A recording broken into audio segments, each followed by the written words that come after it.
अरे मियाँ, योगी जी जैसी सरकार हमने जिंदगी में कभी नहीं देखी। गाइस, ये मैं नहीं कह रहा हूं, बल्कि ये शब्द निकले हैं इस मुस्लिम चचा के मुंह से। लेकिन आखिर मदरसे पर बुलडोजर चलने के बावजूद भी ये मुस्लिम चचा योगी जी की तारीफ क्यों कर रहे हैं, चलिए जानते हैं। देखिए, यूपी में एक मदरसे पर बुलडोजर चलाया गया। इस पर जब इस मुस्लिम चचा से पूछा गया तो उन्होंने कहा कि योगी जी को क्या पता बुलडोजर कहां पे चल रहा और कहां पे नहीं, ये तो हम सबकी अपनी कमी है। योगी जी जैसी सरकार हमने पूरी जिंदगी में कभी नहीं देखी।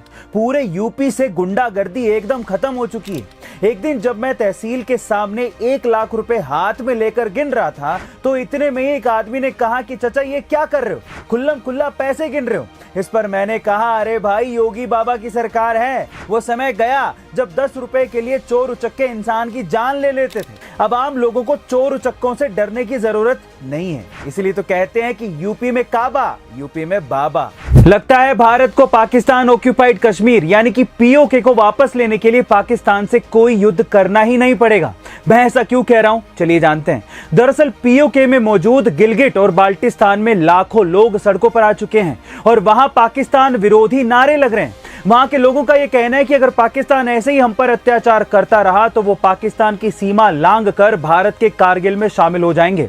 ऐसा इसीलिए क्योंकि पाकिस्तान सरकार ने गिलगिट और बाल्टिस्तान के नेताओं को जानबूझकर कैद कर लिया है। साथ ही बढ़ती महंगाई और बड़े बड़े बिजली के बिलों से भी पाकिस्तान के लोग, खासकर पीओके के लोग भी परेशान हैं। जम्मू कश्मीर के लोग अब जिस तरह से तरक्की की राह पर चल चुके हैं, उसी तरह से पीओके के लोग भी तरक्की की राह पर चलना चाहते हैं और उन्हें यह समझ में आ गया है कि यह सब भारत के साथ ही पॉसिबल है। लगता है जल्दी पीओके अब पीओके नहीं रहेगा, वो भारत का अखंड हिस्सा बन जाएगा। स्टंपिंग के बादशाह एमएस धोनी की 5 ऐसी स्टंपिंग जिसमें उन्होंने बिजली की रफ्तार से स्टंपिंग करके बड़े बड़े बल्लेबाजों को पवेलियन भेज दिया था। पहली, साल 2018 की ओडीआई सीरीज में धोनी ने वेस्ट इंडीज के खिलाड़ी कीमो पोल को 28वें ओवर में मात्र 0.08 सेकंड में ही स्टंप आउट करके पवेलियन भेज दिया था और अब तक के क्रिकेट इतिहास की सबसे फास्ट स्टंपिंग मानी जाती है। दूसरा, साल 2012 में ऑस्ट्रेलिया के खिलाफ T20 सीरीज के दौरान धोनी ने मात्र 0.09 सेकंड में मिशेल मार्श को स्टंपिंग करके आउट कर दिया था। तीसरा, इस साल आईपीएल फाइनल के दौरान धोनी ने गुजरात टाइटंस के खिलाड़ी शुभमन गिल को 0.12 सेकंड में ही स्टंपिंग आउट कर दिया था। चौथा, साल 2016 में श्रीलंका के खिलाफ खेले जा रहे T20 सीरीज के दौरान धोनी ने तिलक रत्ने दिलशान को 0.14 सेकंड में ही स्टंप आउट करके रिकॉर्ड तोड़ दिया था। और पांचवा, साल 2016 में ही ऑस्ट्रेलिया के खिलाफ खेली जा रही ओडीआई सीरीज के दौरान धोनी ने जॉर्ज बेली को 0.19 सेकंड में स्टंप आउट करके एक और रिकॉर्ड कायम कर दिया था। एक बार विवेकानंद बनारस में एक मंदिर से बाहर आ रहे थे तो बाहर बैठे कुछ बंदरों ने विवेकानंद को चारों तरफ से घेर लिया,